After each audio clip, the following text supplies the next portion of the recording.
welcome to episode 33 of my POA podcast, Black Hand and Beyond. It's Tuesday evening. Thank you for joining us. I'm your host, Kent Rourke.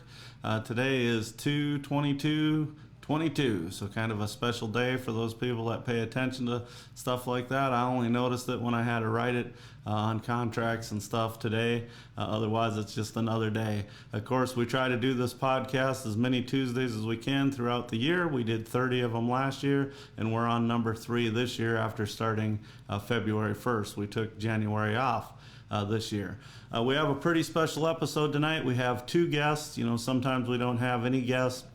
We have 2 phone-in guests tonight.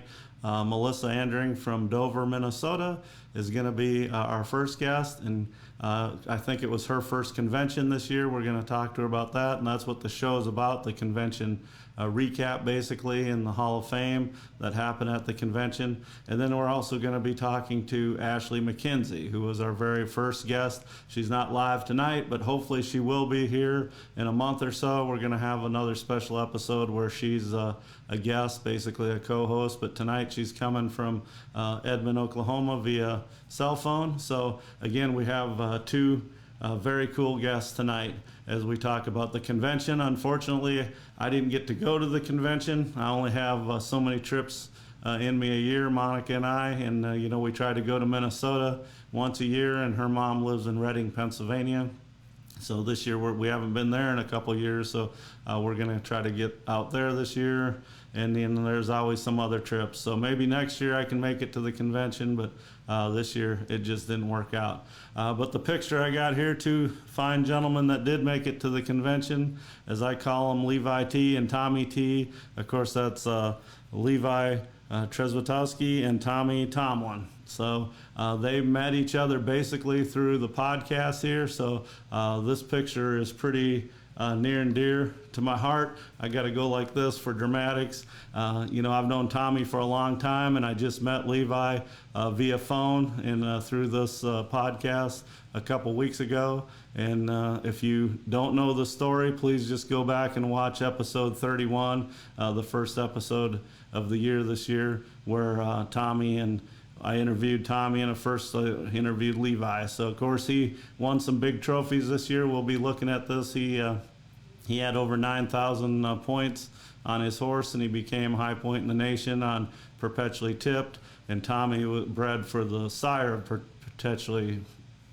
I'm tripping up. But anyway, Tipped, bred for his sire, Tough Eagle. So, again, another cool picture, and that's kind of what these episodes I like to do, just like tonight. Melissa's been in POAs for a while, starting to establish her breeding program, but then Ashley grew up in POAs, and she has Silver Wind Stables.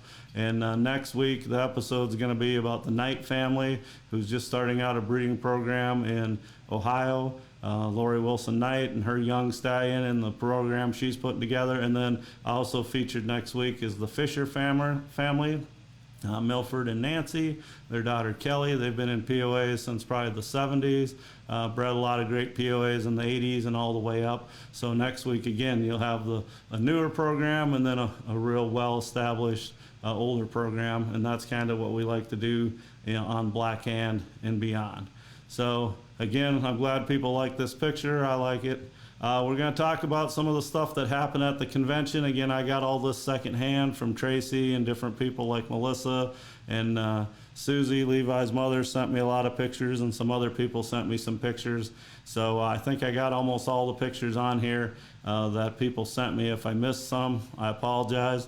So the Family of the Year was started a while back, and it's a great award to recognize people that basically have accomplished something special in POAs, recognize a family. The Camps family from Michigan, of course, they volunteer a lot, and they're great sponsors. They're very good hardworking at doing things, and they're very good fundraisers and just putting things together. As you can read in this, if you had the program or was there, you've probably seen in the year-end magazine some of the things they put together, and on Facebook, like the raffle for the saddle and stuff. And of course, we just need that stuff to keep POAs alive. Any organization or club needs people, great volunteers that come up with ideas like this. So very well-deserved Family of the Year, the Camps family from Michigan. We had 2 people put in the Hall of Fame this year and 2 ponies, as I believe. So here we have Jeanette Ahrens. Of course, Jeanette Ahrens and her family have been in POAs since the early 80s. They raised a lot of great POAs. Her kids showed in POAs, and the JAs is their prefix. And Jeanette also volunteered a lot and was, as you can read in here, you know, she was, again, a very great volunteer and come up with some good ideas and still does. And as you see in about the 4th paragraph there, 5th, produced 72 foals. That's a lot of foals. They had the JA prefix, like I mentioned. Of course, I think up above it mentions the great Caddo's mare that she had. If you watched that episode last year, towards the end of the year about the Caddos, Jeanette was a big fan of their mares and had some of them and did a great job with those, and it helped her program. And then, of course, some of the stallions she had over the years, Poco Supreme, and then, of course, the Skip a Star stallion she had, Skip and Star. And then at the end, towards the end, Classic Crusader and Doc's Toughest Yet. They cut off Yet there, but it's Doc's Toughest Yet. So she always produced great POAs, and she still is. Big supporter of Colorado POAs and keeping things towards the west. When people would forget about Colorado in the west, Jeanette was always a great voice and still is for Western POAs. Another person like that is another Coloradoan, Jerry King. I've known Jerry since I was a young kid. I remember walking up to him. He was the president of the club and started asking him stuff, and he was kind of taken aback by a young guy asking him questions, but he just dug in and started answering them and could see that I was really into this POA thing and more than just a young kid showing that I was probably going to stay in it for a long time and do things. And of course, we ended up serving on the board together his second time around on the board in the 2000s. Jerry was a longtime president. Just being a president and his service to the club, he's very deserving of going into the POAC Hall of Fame, in my opinion. But he also raised some POAs, and his kids, Kelly and JJ, showed in POAs, were very successful. But again, like I say, Jerry was a tireless and is a tireless supporter of POAs. And from Greeley, Colorado, again, helped get some stuff in Colorado and keep the Western spirit alive in POAs. So another very well-deserving person to go in the Hall of Fame, Jerry King. And I'm sorry, this is it's hard to read, but Mr. Spots was a Colorado POA. As you can see, his list of wins there. He won quite a bit of stuff over the years. He was shown pretty much in the West, but he did make some internationals, as you can see there. And it mentioned some of the people that rode him and stuff. So I think he was probably, let's see, registered in 85 or 86 by that number there, probably 85. So Mr. Spots. And then another POA that went in, I happened to be the breeder of this POA. I didn't nominate him. His current owner, David Brewer, nominated him. They love Nickajack. They've given him a forever home. And there's a cool story about Nickajack, about his name. I think I told it in episode 19. If you want to go back and watch that episode, it's about Rourke's POAs. So we hauled the mare down to the Morris, the stallion, Country Coosa. My dad had seen him on one of his thousands of trips hauling horses and said he really liked him. He thought he would fit POAs perfectly. So we bred a couple mares to him, one in one year and one the next year. And in 2000, Nickajack was born. I was hoping to get a couple fillies to cross back to Kiddo Tough, but I ended up getting 2 stallion prospects that ended up being, this one became a Supreme Champion gelding, and then of course now a Hall of Fame gelding. So Nickajack. And the story I'm going to tell real quick is, especially because of David Brewer, David lives by the Nickajack Dam, and that's how this colt got his name, because my dad we had a horse hauling company, as a lot of people know. That's how I stayed in POAs, was with that business, showing horses and hauling horses. I ran the office, Dad was the truck driver, and then when Dad retired, we had other drivers. But towards the end of Dad's career hauling, he was in an accident on the Nickajack Dam, by the Nickajack Dam, and that week Nickajack was born, and because of his bloodlines, he had Bounce Back Jack in him and stuff. I just named him Nickajack, and then it turns out he ended up going to that area. So pretty cool story there. But anyway, congratulations to everyone and their awards for the Hall of Fame and the Family of the Year. And of course, the convention is also about high points and stuff, and everything, you know, rules meetings and different meetings. I'm going to call my first guest tonight, and that is Melissa. So Melissa, if you're listening, be ready, because I'm about ready to call you. Of course, she's from my home state of Minnesota. Hopefully everything is hooked up here. Tracy, let me know if you can hear. Hello? Hello, can you hear me? I can hear you. Okay, let me see if other people can hear you. So I got, Okay. sometimes I have funny things with my Bluetooth. So have you recovered from the, yep, they said they can hear you, so that's good. I'm gonna turn it up a little bit. Did you recover from your trip from Indianapolis? It was a long drive home, but it was a lot better than the drive down. So yes, we are way recovered. Okay, oh yeah, you guys drove. See, I usually drove too. It's right on the border of driving or not driving. Of course, you guys are a little closer where you're at down in Dover. You're in the southeastern part of the state, right?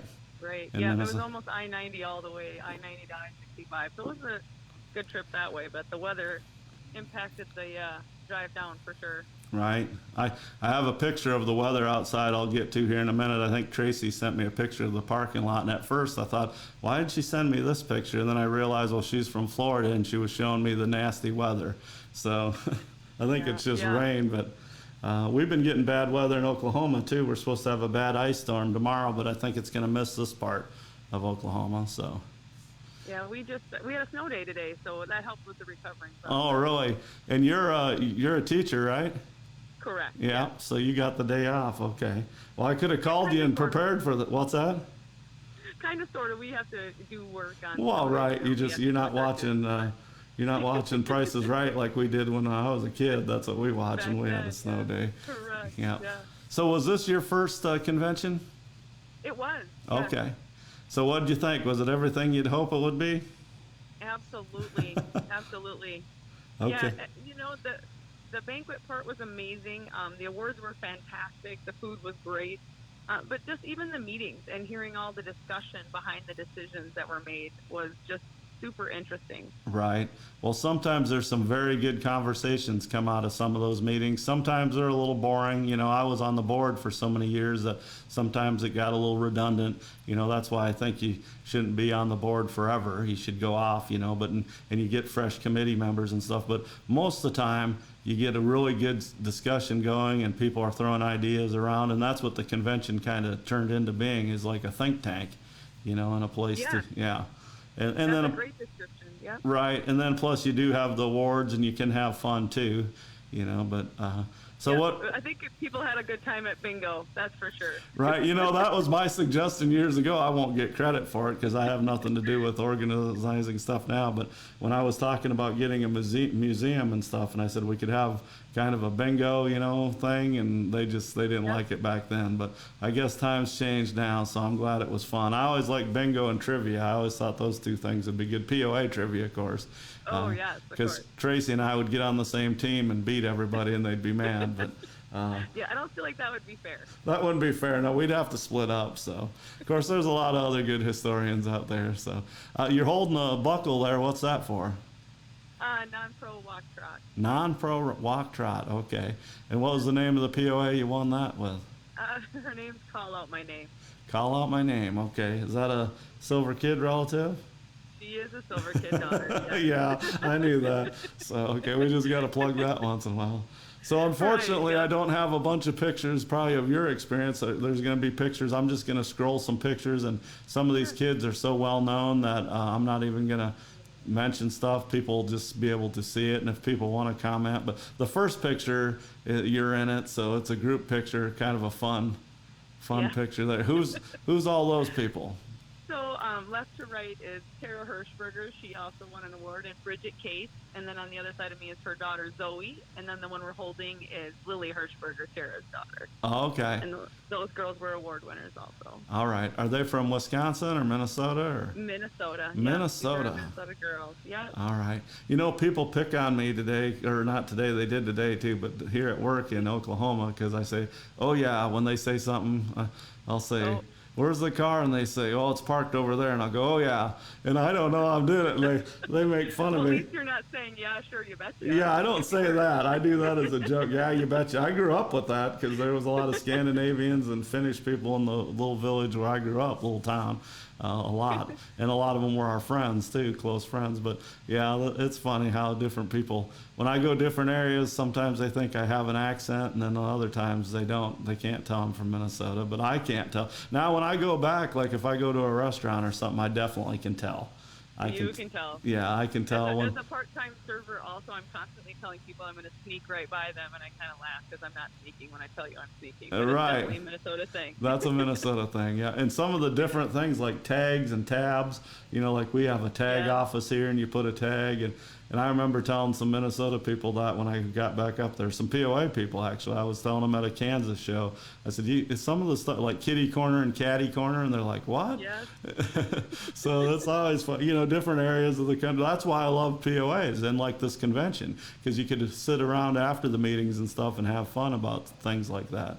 So. Well, and it was one of my favorite things too, was getting to meet a lot of the people that you see on Facebook or you hear in discussions or hear their breeders, and getting to talk to like Behringers and Tommy Tomlin and Millard Fisher and some of those people that I've never met in person before. It was super interesting. Right, that's cool. Yeah, and they don't have to worry about going feeding or watering their horses or making sure they're okay from the trip, so they can just relax and visit like Right. that. So, and as Right. Tracy just said that as I was Yeah. saying that, I beat you to it, Tracy, but she was typing. So, Yeah. That's funny. That's what I always kind of liked about it, is you could just relax and visit with people and extend friendships. And you mentioned Tommy. I just showed his picture. He was a guest on here a couple weeks ago. And next week, Fishers are going to be a spotlight. I'm not sure if they're going to be live on the phone or not, but if not, I'll just show pictures and talk about their program. But they've been in POAs a long time, and a lot of the Blackburns came from them. And then, of course, lately the CRFs. Right. Yeah, that came from them. They had that great subtle impulse mare they bred and had a lot of winners. So what was your favorite part of the convention, to put you on the spot? Yeah, nothing like putting me on the spot. Thanks, Ken. The awards banquet it was fantastic. Seeing some of those kids with a stack of buckles on their table, and I'm not kidding when I say a stack. And you've probably seen some of the pictures on Facebook on how well some of the kiddos did. Right. It's super exciting to see the future of our breed. I'm going to and go to seeing some the of those success pictures. there. There's one right there. They're from Wisconsin, but I believe they show in Minnesota Yeah. too. So. What a great family. Yes, Yeah. they're amazing.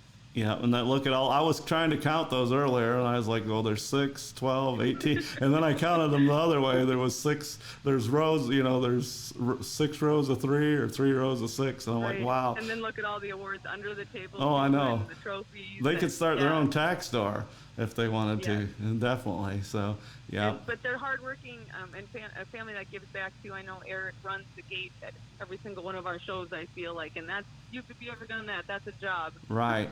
Yeah, I've done that before. And of course, I never had kids showing or anything, and I showed halters. So sometimes I'd be gone going to farms or something, and sometimes I'd just hang around and I'd run the gate or be a ring steward or stuff like that. So yeah, you need people like that for sure, and the dads are a big part of it. Right. The show moms get a lot of credit, and sometimes they get the negative stuff too, because they're involved in a lot of stuff. And the show dads are like the drivers, but they do a lot.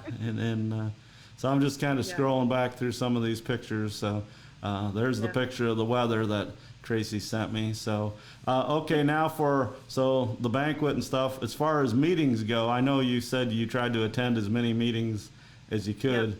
What one of those kind of stuck out to you, or do you just remember the best?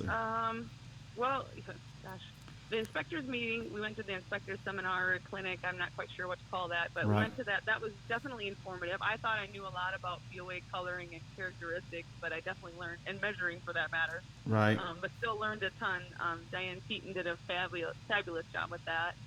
But I guess just that we didn't make the first board meeting. We weren't there yet, and due to weather, we were late for the second one. But just hearing the board, how I know they had a lot to do, but just the conversations that they had and how quickly they were able to check things off on the list and work together. I know they have a lot of varying viewpoints on things, but they really work together.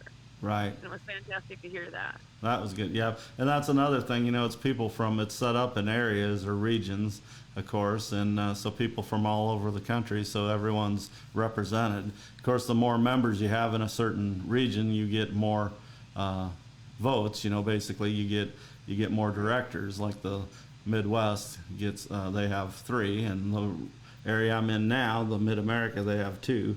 But yeah, it's cool to see everybody come together in different walks of life, and then you have to come together to support this thing, and they do a good job. You know, you always have different personalities and stuff, but I think the times with the last 10 years and stuff with what happened to a bubble bursting, and stuff, and then the horse Right. market just collapsing, to keep everything going has been a chore, and yeah, they're doing a good job. So Yeah. that's I definitely left the weekend feeling like POA is in a good place moving forward, and they've got great people at the head of things helping with that. right. It was a reassuring feeling to leave. Well, that's this good. past weekend. That's better than leaving. I left a few conventions before, wondering about when I was in charge of things, you know what I mean? Kind of second guessing things. But yeah, I think you're right. And it's, and things are looking better. I know right now the economy, inflation, and everything, but the horses have rebounded. So, and POA has done a good job. And we do have a lot of great families. You're one of them. And, you have a pretty cool story there with your daughters and everything, and staying in POAs. So, Yeah. all right. So, did you get Coming to back. coming back? Yeah. We better plug your farm. Let's see, Berry Sweet, right? Very Sweet Acres. Berry That's up Sweet here in Acres. Minnesota. Yeah. Yeah. You guys are already producing some good stuff, young stuff. So Yeah, more to come. yeah. And You know how it is. There's a lot of thought that goes into it. Sometimes it doesn't always work out the way you'd hope, but Oh. other times it's above and beyond what we hope. So, right. Well, like Nickajack, when he was born, he looked like a filly, and he was long and lanky, and I just thought, and he had such a cute head. He had he's got a great head, a real breedy head. And last thing I needed was another stallion, and I looked, pulled up his tail, or however I did it, and I'm like, oh, another colt, because the one before, his half brother that we'd hauled the mare to Oklahoma from Minnesota back then, it was a colt. And I was trying to we've get only filly. had 4 born here, and they've been all colts. So Oh, don't ask wow. me how to make fillies. I have no idea. Right. Well, you're gonna go up the leading list fast, producing all those geldings or colts. Some of them might stay stallions. That's another thing when you want them to go out, especially the POAs. It's such youth orientated, and just show. It's a high percentage of these that are bred end up showing compared to some of the other breeds, that are producing thousands and thousands a year. When Right. we're only producing 1,000 or less foals, maybe 400, whatever, a lot of them end up showing because we do have such a great show community and structure. The state shows, the regionals, the national Right. and stuff in the world, and then of course people show at their champ shows and their 4-H shows and stuff. I know Yeah. Minnesota has a great champ show, and It's a huge show. Right. Huge. We always joke that the pony classes were kind of like mini POA shows there with 14, 15 POAs in one class and an open show. right, and some of them would be POAs that the people didn't even know much about the POA organization, but they had a registered POA, and it was nice. And it was, I always tried to go there just to see some of those and try to recruit them, But Yes, yes. yeah, Yeah, we work hard up here trying to get people to the POA shows and getting the word out about our breed shows too, because there are some really nice ponies in the area. right. Yeah. Well, you're in an area now, Eota. The Krugers kept that area going for a long time, and you're not far from Rochester, which I'm going to do an episode one of these days about the communities. Eau Claire, Wisconsin was one of them. Rochester, Decatur, Illinois, and there's other towns too across the country that was just, there was a bunch of people from that area that were in POAs over the years, and usually it was 1 or 2 people that got everybody kind of going. And Correct me if were Campbell's in Rochester? that's Is that right. Campbell, he was pretty much the guy that they would have a sale in Rochester, and people would go to Bud and Birdie's house. I met people like Jerry Holmes and Charlie Bropes, and I maybe seen him before, but Jerry's from Illinois. Charlie's passed away now, but he was from Ohio, and all these people would go to the Campbell's house, after the sale or during a show or whatever, and they got a lot of people into POAs. They were in it in the 60s, and yeah, they definitely did, and that's why Rochester just became a big spot. And then not far up the road, Eau Claire, Wisconsin became that way. And I know there's towns in Wisconsin now that kind of did that. And I guess Minnesota, around Mankato or so, there's quite a few families, I guess, and in your area too. Yeah. You know, when I was in Minnesota and when I ran for director both times, I got a list of the people, and I always called them the 218 breeders, because, you know, back then when I was a kid, there was 218, 612, and then 507, and I'm talking about phone numbers, you know, Yes. the area codes. And now Minneapolis, St. Paul blew up so much, there's a whole bunch of phone numbers. And then our area, central Minnesota, went to 320, but the north country, there was POAs up there, but they just never came down much. And I called every one of those, and some of them didn't talk to me very long, but a lot of them were happy to hear me, and I invited them to shows like in Verndale and some of the northern shows if we'd have them. Cambridge, they had a few shows for a while, and you know, they were POAs up there. Just, it's when the state's built like that, it's hard to travel. You know, it's hard to, you know, it's when you're 4 hours north of the city, you know, or something, or 3 hours. Yeah, it's. And I know Kruger's used to talk about that too, driving all the way north of us. Like, we were 70 some miles from Alexandria, and there used to be a show there every year. Well, Kruger's would have to drive, you know, almost 4 hours to get to that show, and it was an in-state show. So, but then they had advantage going to like Iowa or Wisconsin. So, I remember showing out in Windham too. We've showed there a few times when the girls were littler, and that was a good 4 or 5 hour drive too. Oh yeah, that's over. See, when I was a kid, it was Austin. That would be pretty close to you. We went to, that was the Memorial Weekend, usually Minnesota's first show back then, and then they replaced Austin with Albert Lee. They had a show there, and of course the Myers, Ron and Nancy Myers, are from Albert Lee. They've been good POA breeders for a long time and promoters. And I think they're kind of winding down now a little bit. But so, yeah, it's just kind of fun talking about Minnesota towns a little bit and where it was. Yeah, Tracy's saying 14 hours to the regional. She's saying, well, she's stuck down in Florida, but that's why the oranges don't get frost that often, because she's in Florida. So. She's probably not riding ponies with icicles like I was today. Right, yeah.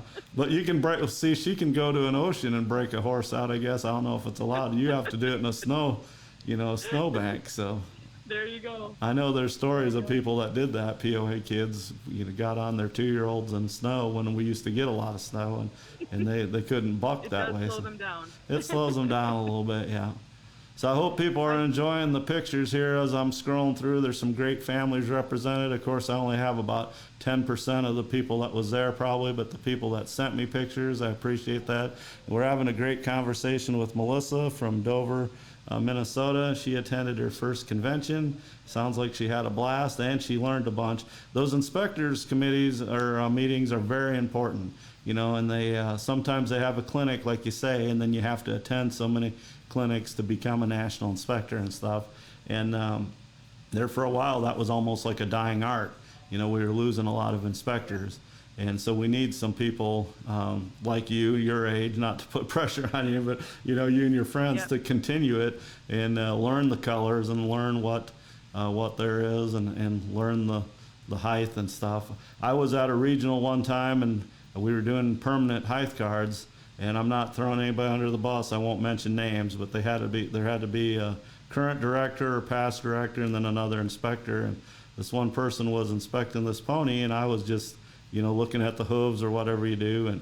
And she wrote, I seen the paperwork. She wrote few spot. Of course, he was 6 years old, and I'm looking at a roan with varnish marks. And I said, "Are you sure it's a few spot?" And she kind of got upset because I was questioning. She said, "Well, what would you call it?" You know, and I said, "Oh, I don't think it's a few spot." So this girl was holding it, and I didn't know this girl. I think she was from Nebraska. It was in Nebraska. It was at a regional. And I said, "Did you know this pony when he was a baby?" "Yes, I did." And I said, "What color was he?" And she goes, "He was brown with a little bit of white over his butt." She goes, and I said, well, I looked at the person and I said, "Not a few spot." And she goes, "Well, here, you know," she just hands me the clipboard, and I finished it. But I mean, it's just, he would have went in the records then as a few spot, and he was a gelding, so it wasn't that big a deal. But to certain people, it is, you know, and when you look at the records, you wonder, well, how did that happen? But of course, mistakes can be done, but that's why education, and we do have good training tools in this breed and stuff to learn Yes, and they were even talking about updating and improving. It's. I heard that a lot this weekend. We need to improve this. We need to improve that. Everything from the select sire to inspecting. They talked about how to improve, and that's what they were really thinking about looking at is how to make it better. Right.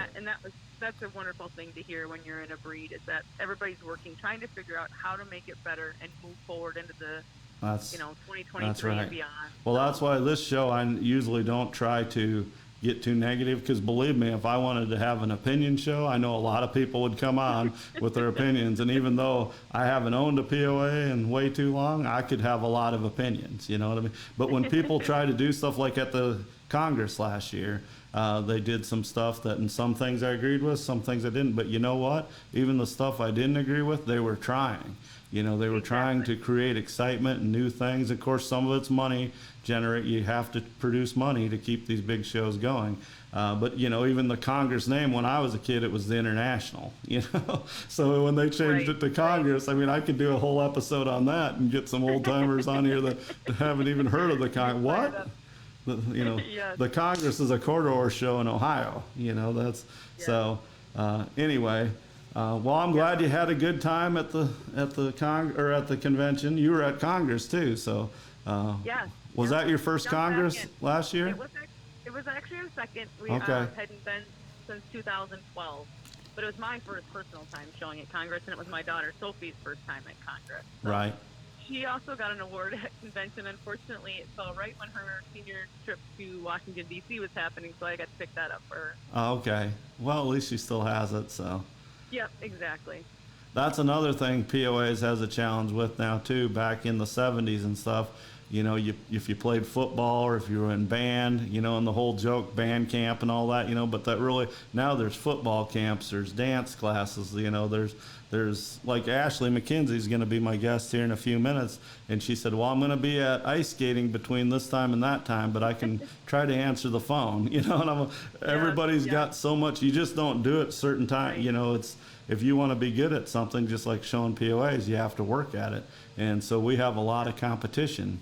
Yeah. Tracy. Even my daughter Sophie, you know, she's a senior this year, and last fall she would get up, ride her pony at 4 o'clock in the morning, and then go to school, and then have volleyball practice, and then have homework. I mean, you're dedicated to it when you want to be in everything. You have to want it, yeah, and that's why sometimes when you see a kid frowning or something, you know, it's easy to be in the stands in the cheap seats and say, oh, that kid, you know, doesn't want to be here. Well, you don't know what they had to put up with to be there. You know, they want to be there.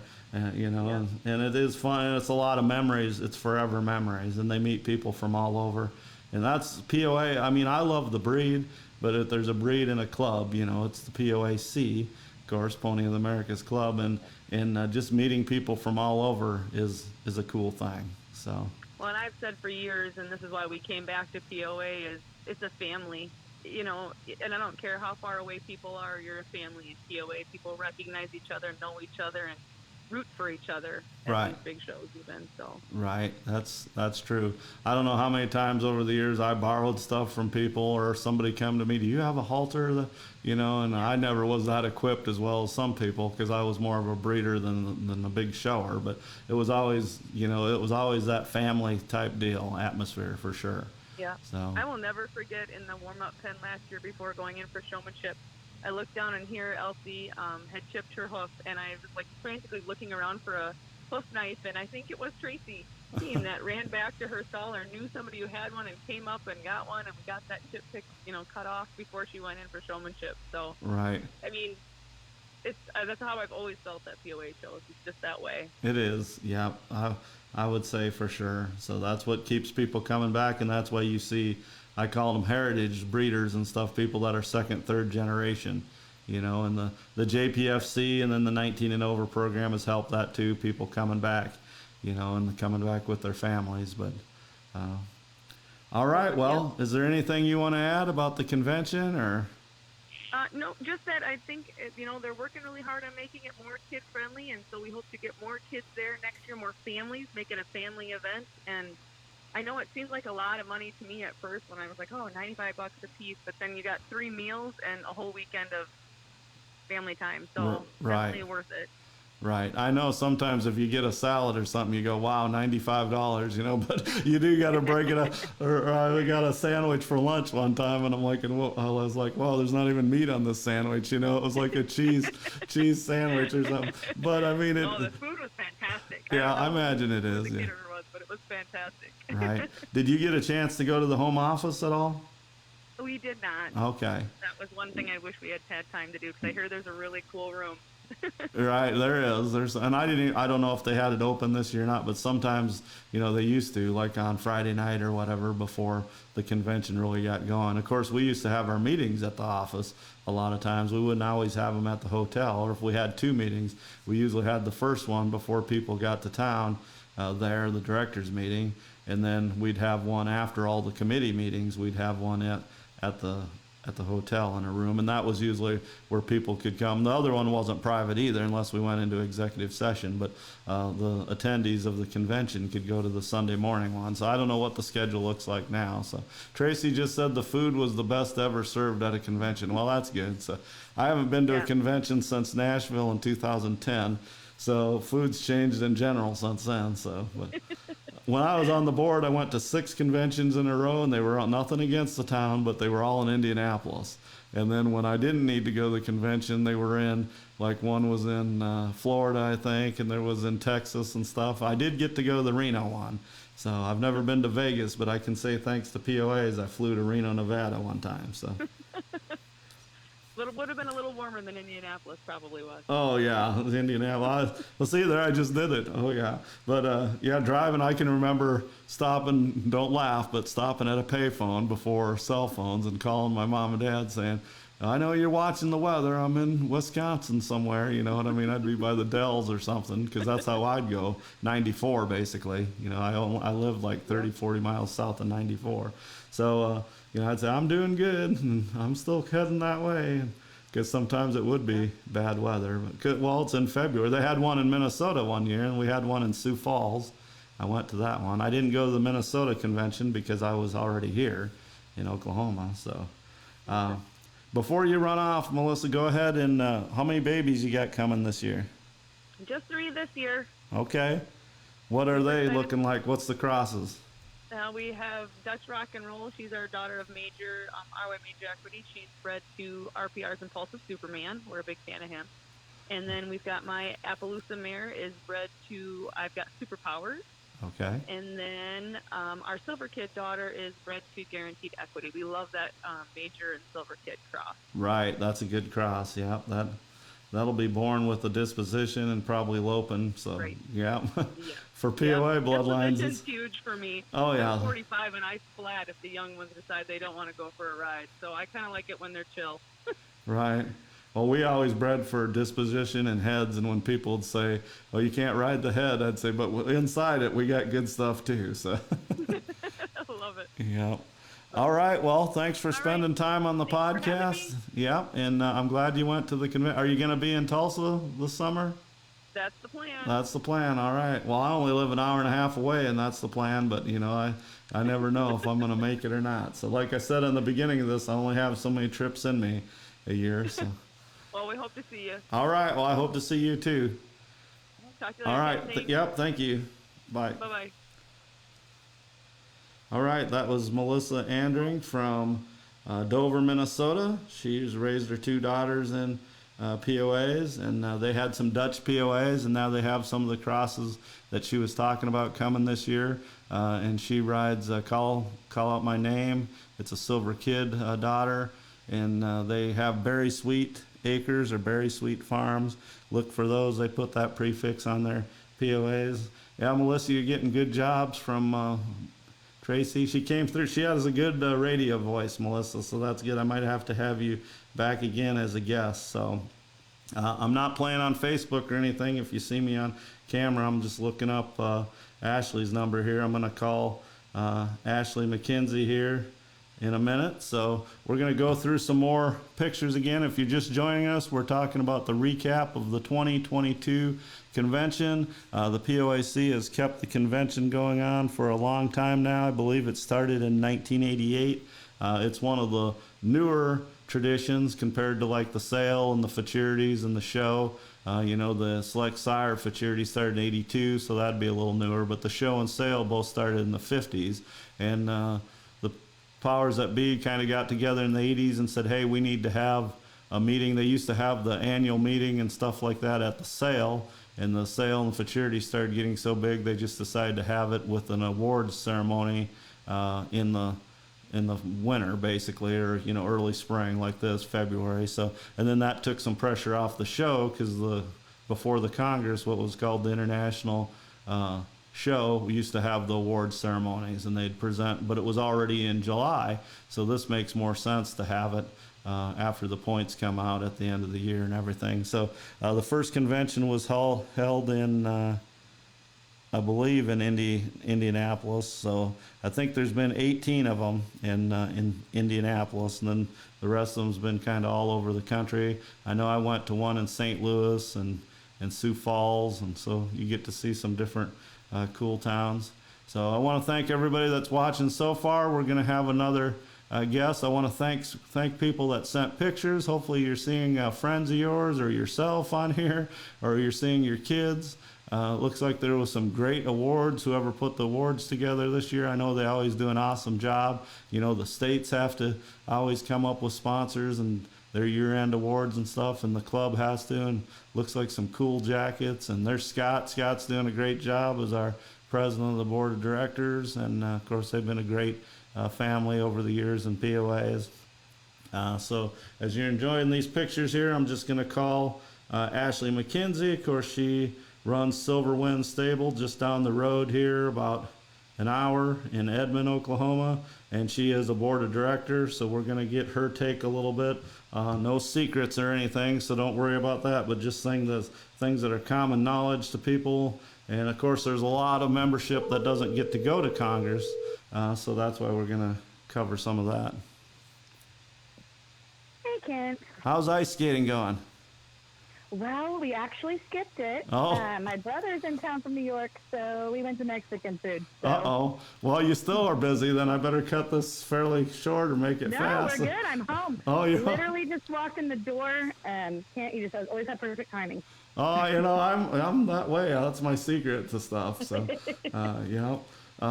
anyway, we just had a great talk with Melissa from Minnesota, and she attended her first convention, and she's been to a couple shows, a couple national shows, congresses, and she really loves POAs, and she's raised her kids in POAs, and now she's starting to raise babies, so POA foals. So she's all excited. Convention's got her pumped up, it sounds like. So. Yeah, it was a very, very good family reunion. Some people call it convention. Right. But, it very much is. I had to think about that while I was there. Like, this literally is like a family reunion. You have people that you've known your whole life. Right. That know all the stories about you. You have people you love. You have people you're not sure about. We didn't really have a lot of. There was no family really drama. Oh, good. I don't think this year. Nothing really spicy. But it truly is a family, and it has made me think a lot too about those of you that might listen or might be on our POA forums, and you kind of watch and you see us posting about the horses and all of that.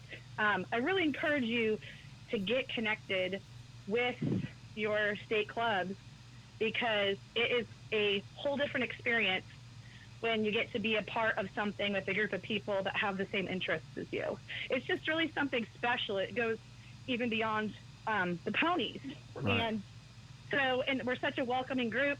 Taking that first step just to go attend something or watch and get connected, you're going to really have family and support, for the rest of your life. Right.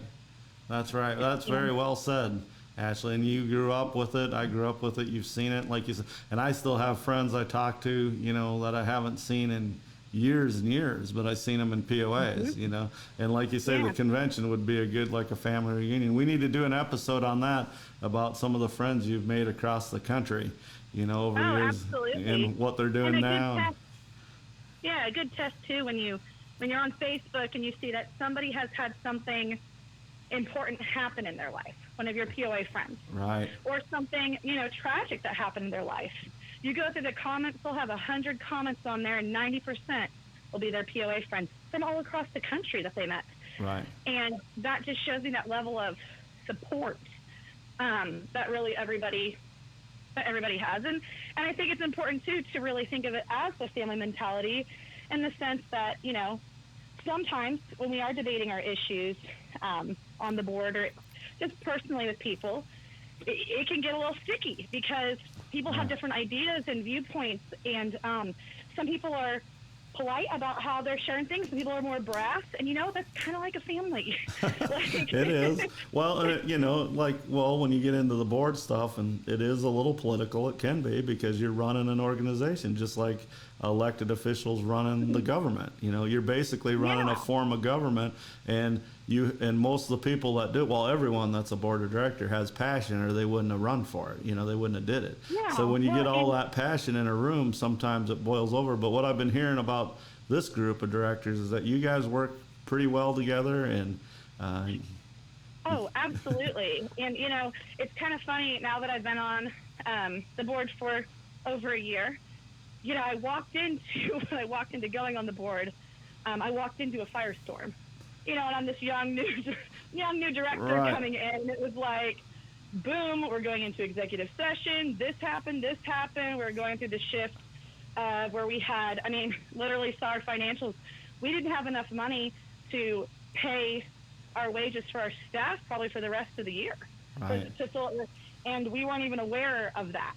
Right. And so it was a little kind of chaotic. There was, we had to go through a struggling year of not having the full office staff. We were really lucky that we had directors that lived up close to the office that just stepped up and just kind of took care of everything. Right. Kind of get everything lined back up. And I don't know if you've seen our financials, but we're sitting real pretty. Good. And that's an amazing, I don't have them in front of me, but it's over $200,000 that we had in cash. Oh, good. When we had outstanding bills. We were actually negative when I first went on there. Right. And that's not to do to me being on there, it's due to everybody else. Right. But to have a team that goes through all of that, it bonds right. you The together. cohesion now, because you guys all went through that same thing. Yeah. And, yeah. Yeah. And we had to work through some problems, and I don't know about anybody else, but I feel comfortable voicing my opinion, agreeing and disagreeing with anybody on the board. Right. And I feel like everyone's been very respectful. Good. And so it really is a really good group, and it was a good atmosphere. Well, you know, I was kind of in your shoes. You know, you're probably, don't take this the wrong way, but when you came on the board, you were probably a little older than when I went on the board. But we're the same as we grew up in POAs, and a lot of times when you go into like a business or the board like that, they don't take that in, you know what I mean? They don't think of that because they're like, okay, you were 21, you know, whatever, so many years ago. You were an adult then, or 18. They don't remember, well, you were 8, 9 years old watching all this stuff, or maybe attending board meetings when you were a teenager, you know, and watching stuff, you know. So there's, especially POA youth get so much experience because, you know, it is open where our board meetings are open and stuff, and the convention, you can go to any of the committee meetings and watch stuff. Tracy just put on there 150,000 in a CD now. Yeah. So, yep, that's good. CDs are good. Yeah. You know, and it let us really have super nice year-end awards too. Right. I was bragging about those too.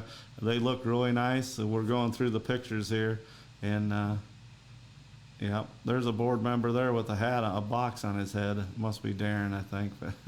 Tracy sent me some pictures. I'm almost done with the pictures for tonight. I only had about 20 or 30 pictures, but I knew I was going to have 2 great guests, so I figured I could just, you know, have a good conversation with you guys.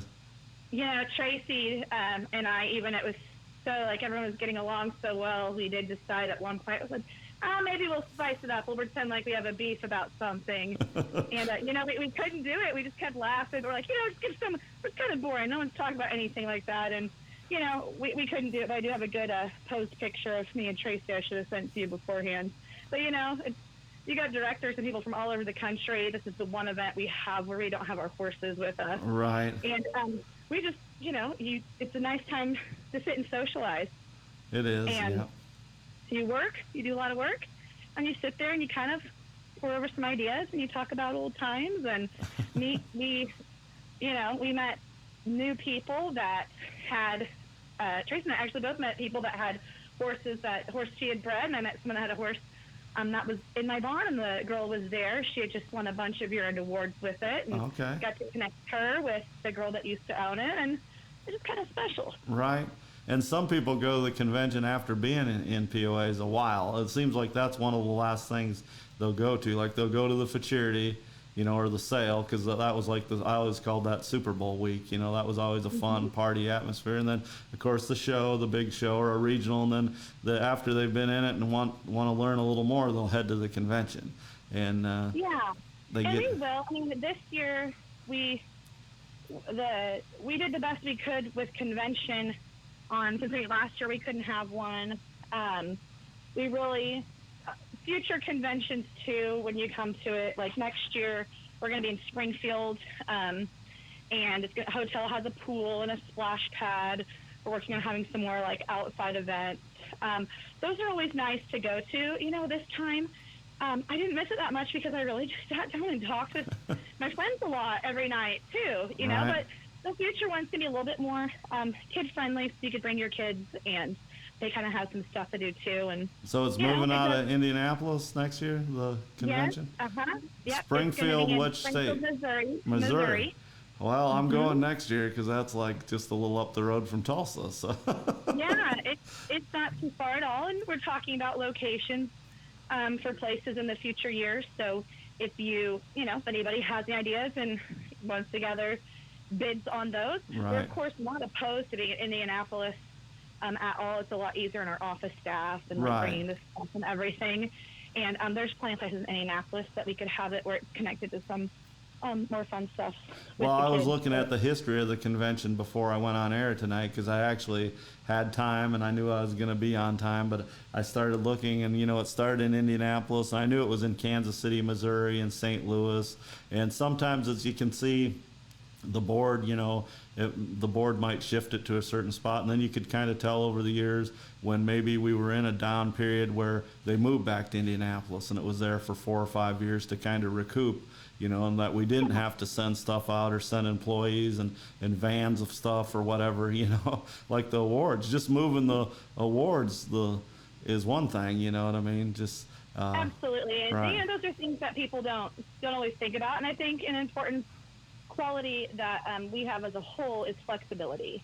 That we have the flexibility to, and I asked other members to kind of understand that as well, that when we have our great years and those things, like we will be able to be a little bit, less conservative, and then sometimes, we might have to kind of close it back down and have our meetings. We have a beautiful office, beautiful meeting space in there, like nothing wrong with meeting there, but there is something special about how we all get together at convention as well.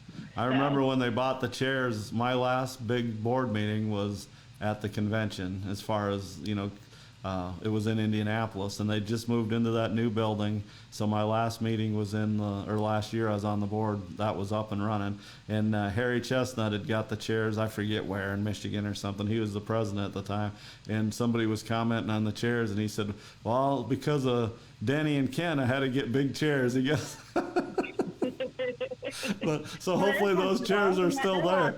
Yeah. We met there last year when we didn't have our group convention. So. Okay. All right. So this year you guys didn't meet in the boardroom at the office? No, they had the hotel that we stayed at had a whole bunch of meeting rooms, and so we just kind of I came into the hotel that first day for the meeting, and I didn't leave the hotel till after the airport. Right. Well, that's the way I know. That's how I was in Reno that year. I didn't go down the strip or anything. I flew in. I got a ride to the hotel. It was all inclusive. There was so many restaurants in there. There was an all-you-could-eat fish place, and of course everything was open 24 hours because it's Nevada, And I mean, you could gamble, you could do whatever you wanted to, watch movies, I think, and it was all in one hotel and in casino, and that was cool. And maybe it wasn't kid friendly, but it was just, if you didn't want to leave, like you said, you didn't have to put a jacket on. You could stay the whole time. So yeah, I seen a picture of all the vehicles And Tracy just said 6 vehicles. Well, just think of the logistics. Moving them from downtown, from the office to a hotel is one thing, but moving them, 4 states away, you got to watch about damage and stuff. So I understand why they don't like to move it. Well, they're already talking too about like, okay, like who are we going to ship things to and get to, so we don't have to have that Right. the convoy for next year. Right. But that's something else too. I want to mention that people came in last year showing without any real expectations of what they're going to be winning for national awards, because honestly, it's kind of been all over the place. Sometimes you get there and it's halfway decent. Sometimes you get there and you're getting recognized, and that's good. You get a certificate, you got a little title. Right. That's nice too. But this year to see, I had several people that I knew that got belt buckles, and they kind of got a little choked up about it. Like, man, last time I got belt buckles, Right. or like I wasn't expecting this. Like, these are very, very nice. We had stuff. You showed pictures of the awards. They had stuff all the way down to 6th, and people really felt recognized. And I think it kind of inspires people for showing this year. One of the requirements to get a national award is you have to have 2 state attendance. And I think that's a good rule. I think it's harder for our coast, but Right. for those of us in big states where we have big clubs and you kind of tend to just stay in your own little home spot, Right. it encourages you to venture out a little bit more. And when you venture out to a club that's not your normal one, that's really where you make a lot of your strong friendships and connections. Absolutely. And Yeah. so anybody that is deciding to show this year, if you're going to be out there showing, might as well pick one show at least that's not in your usual realm, and make that a goal to go to it, especially if it's a smaller club. We've got to get support for our smaller clubs. Right. And that helps them out a lot. And clubs, sometimes they go through periods where there's lulls. They've had big clubs, and then the kids age out or whatever, or people just get out, and then all of a sudden here they come back, and they start having a big club and that's again. what this year we talked about, and they're starting to implement a little bit more stuff with alumni. Right. I think the biggest thing we're missing out on in our breed is ways of connecting our alumni back into the breed, because we're so attached to it that even years later, if you're not so actively involved, you still would have to be included. Right. And so we've been brainstorming a little bit on things like that, and starting to recognize some past alumni, some of your victories at International, Right. where we came, if you won a class in the past at International, and we'd like to recognize you. We'd love to get a sponsorship for that class, recognize you, see some pictures, and kind of help inspire people that are showing now, to reach for those goals as well. Right. Yep, I thought that was a cool idea too. So it might be a little hard getting some of the people that, felt maybe they haven't been reached out to before. But, there's always, and that's why I started this show, not the whole reason I started this, but this was to people that still love POAs but don't have POAs. They could watch this and go, I remember that Ashley girl, or whatever, or whoever, Tracy, I remember her as a kid, or a certain breeder will be on here. Yeah. And we had a horse from too, I think kind of remembering too that we are the small family breed, and there's always I've heard people say that before, well, I wasn't reached out to and I wasn't this, and it's like, not sure you're aware of how this works. There's different people every year in charge, and they might focus on different groups or different whatever, or they might be brand new and not really remember, not really know about anything from that past. Right. So that's been, I think, kind of our goal moving forward is to kind of have a standing list, especially of alumni that would still like to give their support or be involved in ways that they can. Right. My eventual goal that I would love is to have some type of alumni association that helps support the club and perhaps have some events for alumni. Right. At Congress, I'd love an alumni showmanship class. Just come borrow a horse. And with social media, it is hard to do stuff like that, but with social media now, it's easier than ever. 20 years ago, it would have been I mean, you would have been writing letters to grandparents, hey, Johnny still, he showed 7M's whatever, you know what I mean? Is he still around? But now with, and there is alumni groups, I believe Jared Katzenberger started one, and in the POA history, there's a lot of alumni in that. Oh, yeah. And so, yeah, you can reach out. I think the future looks bright for that. And what my main goal is when I always talk about stuff like that is not just to honor the alumni or for them to try to, to get sponsorships and stuff. Breeders. Well, the breeders, and to get those people back in, like invite them to a show if they live in, Missouri or somewhere or whatever, and they go to Tulsa because they were invited. They might not have been in POAs for 30 years, and they come there with a grandkid or something and go, you know what, I'm going to get a pony. And they get back in it. And we've seen that happen. Yeah. Yeah, and, that reach out, I showed with a lot of very talented riders. I had great competition all growing up. And, a lot of my friends that I competed with, they don't have horses anymore. Or they do, but they don't show and whatever else. And it's kind of fun to be the person that's still involved in it because they come and visit me. I'll come for a weekend and we'll ride and have fun and, reconnect. Right. We're looking at this from a business standpoint. Our best people to market to are the ones that are already sold on the product. Right. It's just getting reconnected. And really it does just take that, getting someone to come to the show with you or give them, give a little piece of that nostalgia again. That's true. Because you can interview thousands of kids, and they'll say the best time of their life was when they were a teenager showing POAs. Maybe not just a teenager, but a lot of times it is a teenager showing POAs. And you'll see that sometimes when they go into different disciplines or whatever, become equestrians, but they'll mention POAs. And they'll say, sometimes they dim it down a little bit because now they're showing a different breed. Of course, a lot of people stay in POAs now with all the stuff that's available for them. It's not like it was in the 80s and before. But. And that's always, a hard thing on that topic is figuring out growth. Where do we want to grow? What changes, how does it affect our breed overall and what we stand for and what we want? An equestrian event, there are hundreds of things that we can include and do and different types of rules. And so that's what a lot of, they're putting on our thinking caps go, okay, a big topic right now are ranch classes. Oh, yeah. Fastest growing event in the equine industry. Definitely, yeah. It is kind of funny, though, because, ranch trail, we used to call it trail. Right. kind of going back to our roots, and maybe that's kind of what's appealing about it to a lot of us, is you kind of feel like you can go into it without having to have, you don't have to have your silver saddle, you don't have to have your trainer, you don't have to really anyway, but you know what I'm saying. Right. And so there was a proposal, a very well written proposal that went to rules talking about these ranch classes.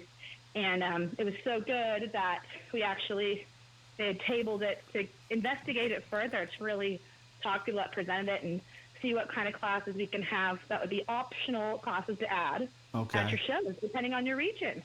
Well, I wasn't laughing, but somebody posted on Facebook this week, I think on POA Owners or something. A lot of times people will post pedigrees, and then somebody will tag me, because they know I know pedigrees. And a lot of time, 90% of the time, it's like, what discipline is this POA bred to compete in? Yes. And I'll put all around, because they were like, there was a Reams pony and then it had docks in it and stuff like that. And I said, it's bred. And I don't know I hope I'm not just, I'm not trying to shoo them away. I'm just saying all around, it wasn't bred. Now there is some modern POAs that are definitely bred for pleasure. And we have put speed in POAs ever since day one, because people like to go fast, you know what I mean? And we do have game classes, but for the most part, most of these POAs and they can handle these ranch classes. And guess what? Most of these POAs have King Ranch breeding or whatever. Like Kiddo Tough went back to King Ranch pretty close. He went back to Leo closer,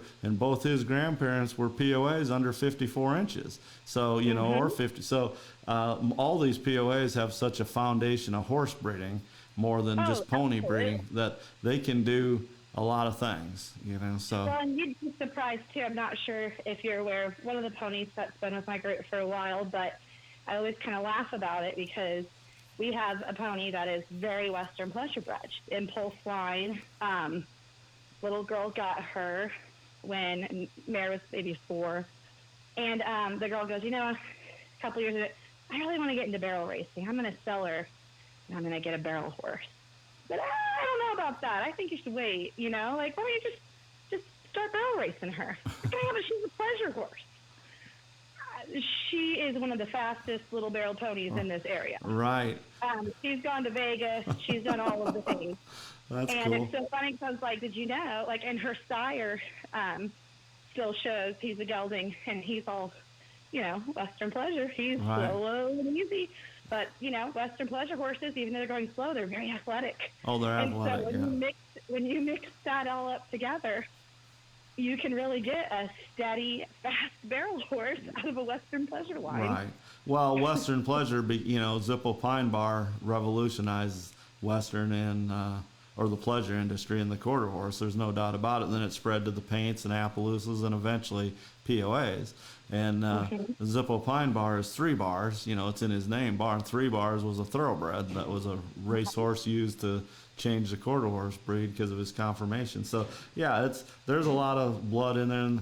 That even halter, when you breed for a halter horse and you cross it with a POA or a POA bred halter pony and you breed it to another POA, you can get an all-around POA. It might not be the real deadhead Western, well, I shouldn't say deadhead, but you know what I mean. It might not be a number 10 pleasure horse, but it's going to do everything too. It's going to do these ranch classes, it's going to do trail, and it's going to compete in pleasure. But I like that the breed isn't getting so, there for a while it was starting to get segmented a little bit. And now I think it's coming back. And kind of the cool thing is, though, is that you still, POA is really a breed of options. You can kind of specialize. You really want to go after breeding a really nice halter horse, you have that ability to do that. If you really want to go for it, and you see that too. You'll see ones that are, this is an up-and-coming prospect for timed events, and this is one for pleasure. You can still do that, but your foundation of your horse's bloodlines, even you're mixing other stuff in, really still gives you that versatility. That's right. Well, we have breeders that, breed for select sire futurity babies, and then they sell them at the sale or now privately and stuff, and they go on. Some of these horses, like Perpetually Tipped and stuff, were babies like that possibly, and they went on to be supreme champions, Hall of Fame, and the breeder might not ever even attend many shows. They were just breeding for the select sire futurity, because that's they come home from work or they're retired and they work with 1 or 2 babies. That's all they have every year. They don't have a huge herd. Some do, but they halter break them and they exercise them every day and they get them ready, clip them up for the fall big futurity. So, you said, that's just another, and then there's other families that never raise a baby, they just have geldings and stuff, and you can now the in-hand classes, they're huge, and the lunge line, of course, and I think ranch will be the same way. Let me put a little plug in here. So we're talking to Ashley McKenzie, the director from Oklahoma. She's, of course, been in POAs most of her life. Her family showed POAs. They're from Edmond, Oklahoma. Ashley, we need to talk about, is there a new employee, a new member of the family out in Indianapolis? Yes, we have a new office member, which is very exciting, considering we had to work on skeleton crew. Right. For a year. Her name is Joy. Okay.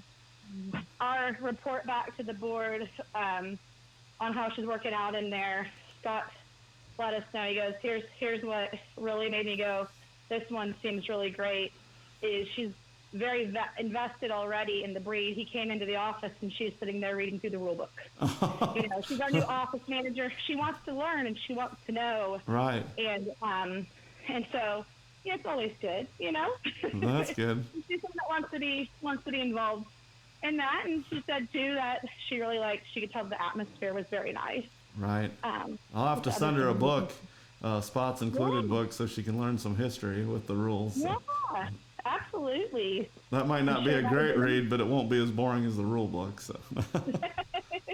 Well, you can learn a lot from both of them. All right, that's right. We are getting our new rule book. Oh, yeah? printed, which is exciting. Yes, we're doing Good. the final edits and everything on that, so that was great. That's a lot of work editing the rule book. I know that. That's a whole hobby Man, in itself. So, well, in the editing, our director, Pam from Colorado, does the editing, and let me tell you, she goes through all the stuff with a fine-tooth comb. So appreciated. The reason we can be so successful and have such be in a healthy spot right now, really is because we have a lot of members that have stepped up and offered their services, right. for free. We had everybody that could do something kind of has. And that's really allowed us to kind of, That's start good. pulling ourselves out of the woods a little bit. Right. And at least we can focus on the fun stuff. Yep, growing the club and getting more POAs registered, and more families showing, but we got to have the basics first. So, we've always done that when we've had people that were good at marketing or whatever. We've never shied away from using people in a good way. You know what I mean? Just we all have talents. You know what I mean? So it's always good to be. And then people just need to speak up. Sometimes they might feel like they're not being heard, but that's why the convention's good, and an open-minded board of directors is good, because they can listen to people and let them in, and when we need help. So that's good. Yeah, absolutely. So and that's important. Let's talk about Silver Wind a little bit. You were nice enough to give up your Tuesday evening, so. That's fine. We're gearing up for summer and all of our summer camps. Okay, you have quite a bit of you have many camps, don't you? Several camps. We have a lot of camps, and we have a second location now that is actually we're focusing on roping and rodeo events. Oh, really? Okay. I don't know anything about roping, but I kind of like that I don't know anything about roping. I have a trainer that does, and I can kind of show up and just be the mom. Fantastic. Yeah. But getting we have some ponies that are going to be training more on reining, some of the ranch stuff, and timed events. So we've had a huge interest in that. Yellowstone potentially has a lot to do with that. All right. Well, Yellowstone, if you like horses, yeah. If you're not afraid of the F-bomb and you like horses, Yellowstone's a great show. So. But it kind of made, I think, adults go, I think my kid will make him be a cowboy and go take some riding lessons. Right. We've had a big boom in that, so that's something that's kind of exciting. And well, that's good. Yeah, I remember when team penning got big, like in the 90s and stuff in Minnesota, people had trail riders turned into team penners because they could go and do this stuff. And now all these ranch classes is kind of an extension of that. And it's getting so, even when I went to the World Corridor show a couple years ago in Oklahoma City, I seen so many ranch just going through the show bill. There was a lot of ranch classes and boxing and stuff I'd never heard of. Yeah. And that's kind of the growing thing of POA is like, well, we don't want to have there's so many ranch classes. We don't want to have that takes over your whole show. Right. And takes away from your other core classes. So that's kind of what's going to be talked about. My guess is something's going to come out in the where you have the option of doing these extra classes. Right. So that we could kind of tailor some shows and stuff a little bit better to what region they're in, as well to hopefully get some more members. Right. Well, it just gives another outlet there to try to get people in. Another absolutely. option.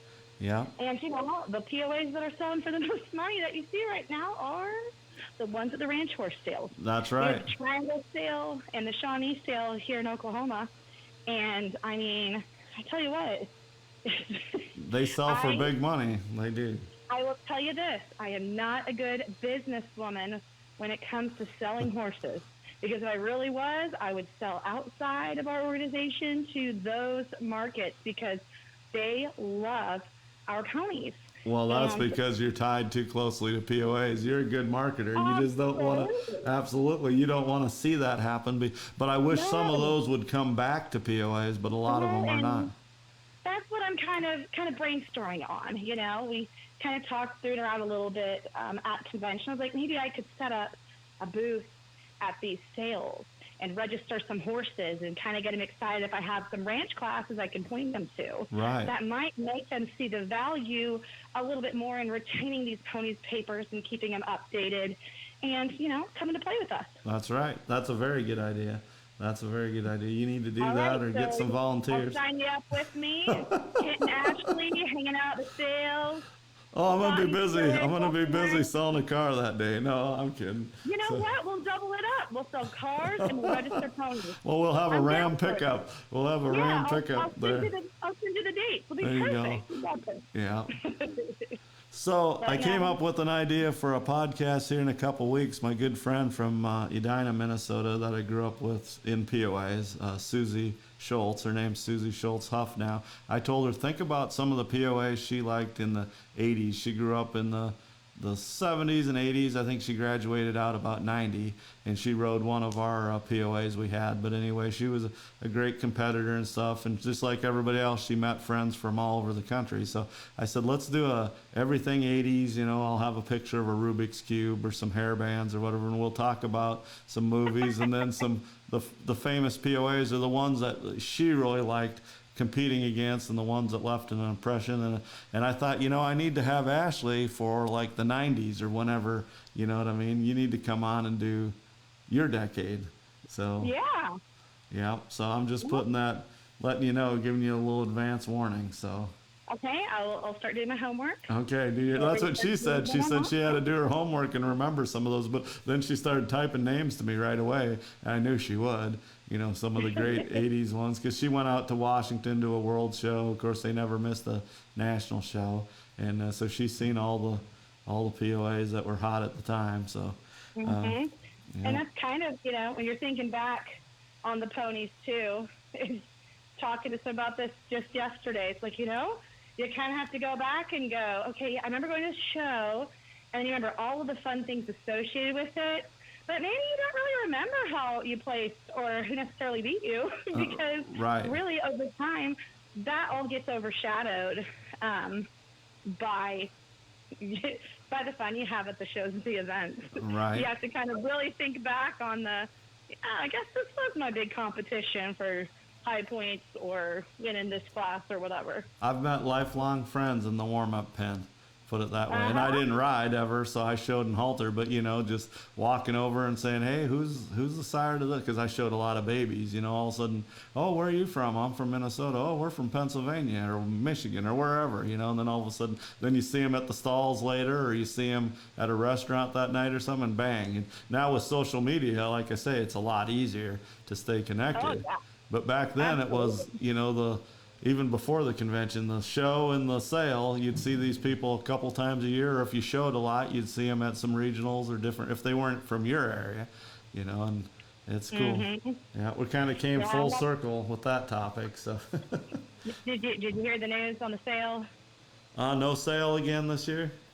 There'll be no sale this year. That's I really, it's gut wrenching, but in reality, they really couldn't have done a better job of trying to get ponies to come consign to the sale. We're in a unique spot. We have plenty of buyers, people ready to buy. We're running low on the ponies. Right. So this is kind of that little, I think, marketing time to help inspire maybe some more breeders to get out there. These ponies are selling really good. Oh, they are. And it's really fun. And we're hoping I have to get creative on how we do it, but really hope that we can get that sale back again, because I used to buy a lot of them there. And Well, as you know, that was a major part of my life. I mean, I planned my life around the sale. I read pedigrees, and stuff. And then towards the end, when I was active, I read almost all the pedigrees. Jackie or Pat or somebody would spot me so I could go take a little break, and then I'd come back. But even when we had 10, 11 pedigree readers, I mean, it was, and I grew up watching those come through. And just the catalog, even when we didn't go, I wore the catalog out. That's how I learned pedigrees, was through all those. Yeah, I still have all my catalogs from the time when I started going to sales with the prices written in it. I never left the seat unless I really had to go to the bathroom.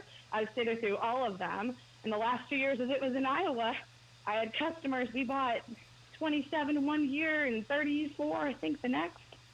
Yeah. And it was great. There's nothing better than just getting the buy. I know you supported that sale, right? You're the broker, the agent. Yeah. Well, Yeah, and I'm a terrible agent though, because I charge no commissions and no fees and no anything. I'm just going to help you because it's fun. I'd have in the contract you have to be at my place. No. But anyway, you have to board at my place. Absolutely. No, I bought them for other people too. Right.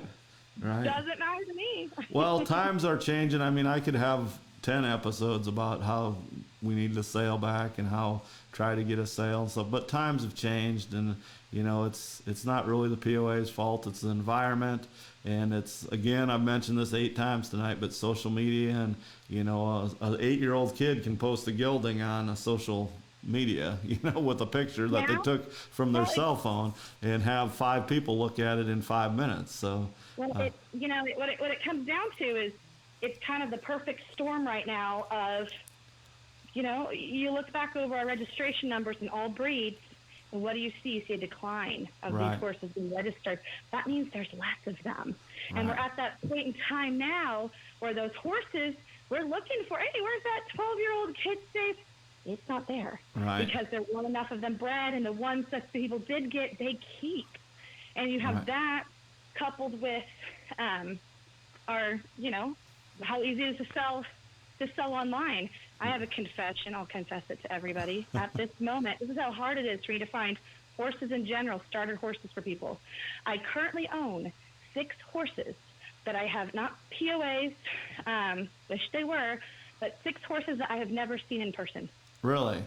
Because I have to buy them so fast, and because they're affordable, to have someone that's affordable, to get a family in as a trail horse or whatever, I have to buy them so fast online that there's no time for all the other stuff. Right. Wow. And it's not the first time that I've been in that position. Right. Too, is just trying to get more people into the industry as a whole. Because times have changed so much. Well, I think the industry is starting to catch up. You know, it's supply and demand, just like anything in commerce.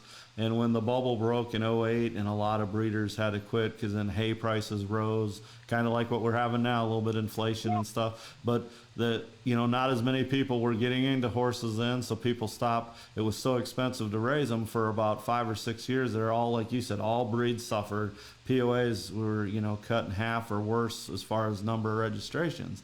But it almost was, okay, we don't have that many people asking for them. But the last 4 or 5 years, especially the last 2 or 3 years, now the demand's coming back, and the supply is not there, like you said, and it needs to catch up. I know we have some young people, just like Melissa that was on here tonight. She's got 3 due this year, POA foals, and there's some huge farms still left in POAs, but we lost a lot of our cornerstone breeders that produce 10 or more a year for decades and 50 years, some of them. So, but we replaced them, and we've had what I call backyard breeders, and that's not a knock at all. Famous breeders like Leonard Lewis and stuff like that, who's got plaques and futurities named after him. He made his name famous breeding 2 foals a year, or 1 sometimes.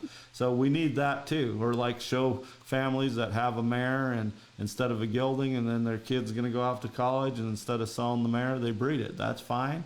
That's just, we need all of that, because the interest, if it's the board or just what's going on, things are getting back on track. Absolutely. Right. So now we need those good registered POAs, and there's some great breeds. Like we had the Breeders Futurity Classic or whatever, Breeders Futurity Challenge last week. We talked about that, and there's so many great breeders trying to put in new blood still and improve this breed.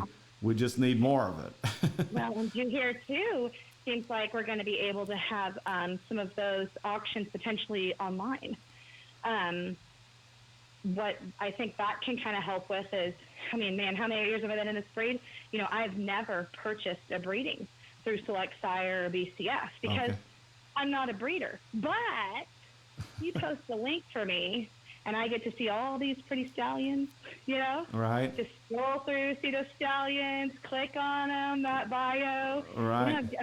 I've got 2 really nicely bred mares right here at home. I'm not sure what I'm doing with them yet. I'll probably talk with you about that a little bit later. One might be going down to Florida for Tracy, so I can get it bred. Anyway, but I might kind of encourage some more people to get in on that. Absolutely. A little less confusing to get into, and so I think that's kind of an exciting change as well. And we have to be, anybody that has any ideas, any other forward thinkers on what we can do for the sale. We do talk about how, sale numbers are down and sale prices for everybody. They are, but they aren't. Right. Because once those numbers at the Triangle and Shawnee sale, they love our POAs. Right. And if they can hold an auction and sell the POAs for that money, we've got to figure out what we need to do that same thing too. And we have some great POAs. I'm not knocking any of those POAs that have sold at those horse sales. I'll but kind of knock on them a little bit. Well, they're but not as nice as what we see at our local that's shows. what I'm saying. We have, I'm not to be rude, but the prices do not reflect what I would be Well, paying. that's what I'm saying. We have 4 or 5 in a sale that are better, at least that many in like 150 horse sale, because we have a lot of prospects, right? Yearlings and babies. Yeah. But we have supreme champions and future supreme champions that are better than some of these that are selling almost without papers. Right. They have no idea what's still out there based on some. Well, like Tracy just said, Tracy said the money seems to be out there, and you know that as a stable owner. There's people just crying for great horse flesh. You know what I mean? They're just wanting their kids to be safe, and if they see something like this in the convention and a great organization, they want to be part of this. But we got to get them those good ponies that are broke and well started and well bred and. I think it'll come back. I think people will start, as long as inflation don't hurt us now, because now we're going through something again, a little blip here. You know, it all depends on the world around us too. You know, we're in our little bubble. You know, it does. But you know what? That's the good thing about when you go to your POA show on that weekend, you're not thinking about the world around you. You're thinking about your friends and your ponies and your interests right then and there. And I think that's a big part of the appeal. Right. I remember years when I went to the convention, several years in Indianapolis, the only thing I'd watch on TV when I'd go back, either in the lounge area or the bar area or my room, was the Winter Olympics, because usually the Winter Olympics was the same weekend as the convention, so it just ended Sunday night. So I wouldn't watch news, you know what I mean, as far as cable news or anything like that. I would watch the Olympics and then do POA stuff, hang out with POA people. So yeah, you're right. Well, it's an escape, it's a getaway, and it's a great way to educate your kids and take them to places. And instead of just, you know, growing up in their little community, they can. I found out, I know you did too, a lot about the United States and just different walks of life through being in the POAs. Teaches your whole family and your kids how to, just like our motto, win humbly and lose gracefully. Right. There's a lot to be said about that.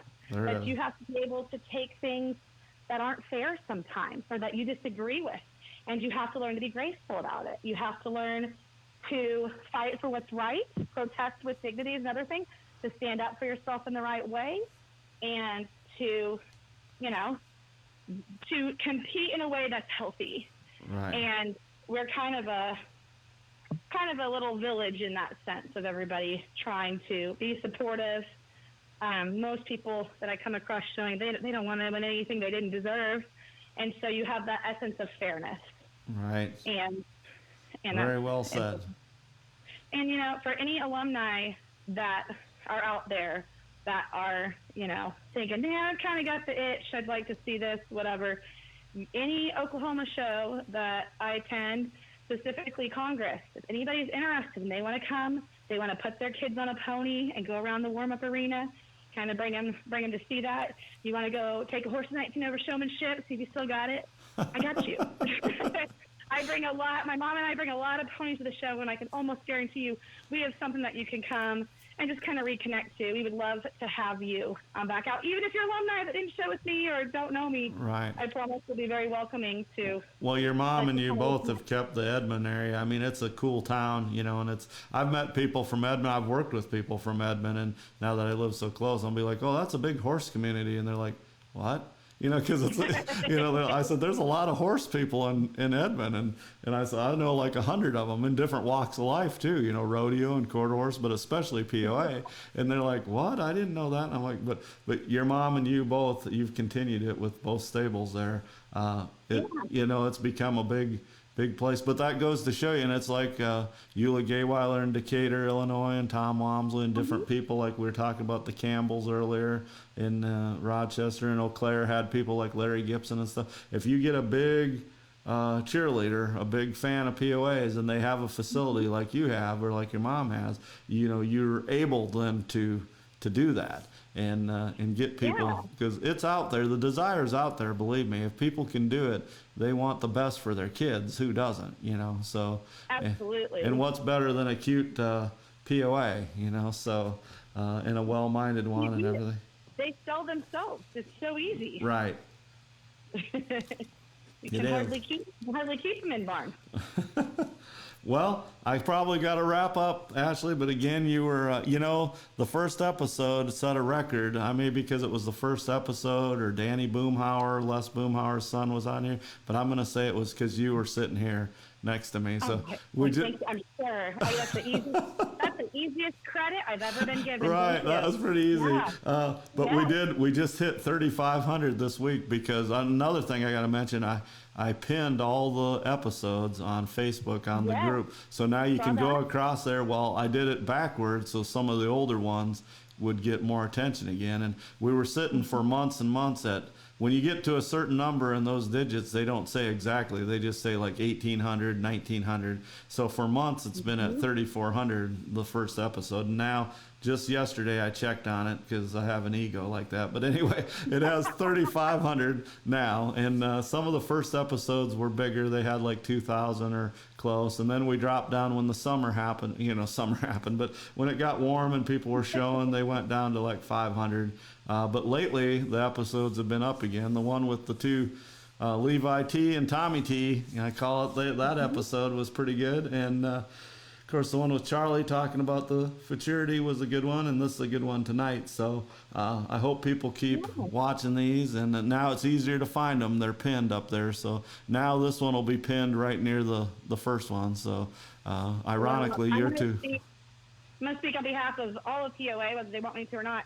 We all appreciate you so much. Oh, thanks. All the time and dedication that you put into this for years, for your pedigrees, for all of that. You are one of the members that I talked about earlier that has those talents, and you're willing to give back to the breed at no financial benefit really for yourself at all, just out of pure love of it. So on behalf of everybody, thank you so much. Well, thanks.